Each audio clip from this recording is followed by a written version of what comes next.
Have you ever wondered what celiac disease is and how that's different from gluten intolerance? Hi, my name is Dr. Samir Islam, and in this video, I'm going to explain to you what celiac disease is and how that's different from gluten intolerance. Let's begin. So what is celiac disease? Simply explained, celiac is an autoimmune reaction to gluten. It should not be confused with a simple intolerance to gluten. In patients with celiac, actual damage is done to the small intestine as a result of gluten consumption. Your small intestine have these villi that are normally used to help absorb nutrients and vitamins and minerals. When you ingest gluten, those villi get sheared off, and so you're not able to ingest those vitamins, minerals, or food, leading to the symptoms of celiac disease. I think of it almost like a grass that's growing, and you have a lawnmower that comes down and gets rid of those grass blades.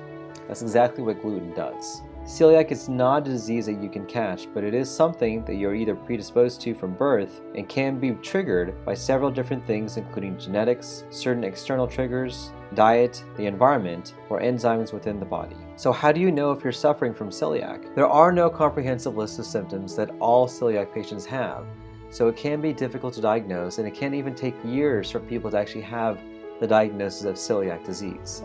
The most common complaints include abdominal pain, cramping, bloating, diarrhea, loss of energy, and anemia. But other symptoms from celiac can vary, including having joint pain, brain fog, weakness, weight loss, mouth sores, and even infertility. There are blood tests that are available that can indicate if you are suffering from celiac or something else. And if that's positive, typically we will confirm that with an upper endoscopy, or we can take biopsies of the small intestine to confirm if celiac is there or not.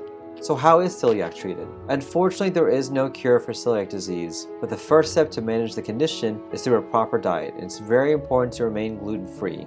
If you can avoid gluten, your symptoms should be reduced and potentially go away. Discuss your diet with your healthcare provider to determine if you're experiencing vitamin or dietary deficiencies and if supplementation will help. It's also very important when you have celiac to avoid other items that may contain gluten that are not food. These include things like medicines, lotions, and makeup.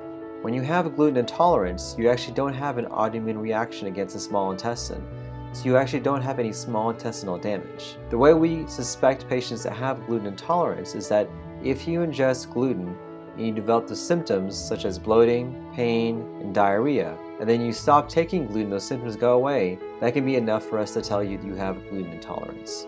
Schedule an appointment to see me if you're worried about suffering from these conditions, and we will work to get your life back on track.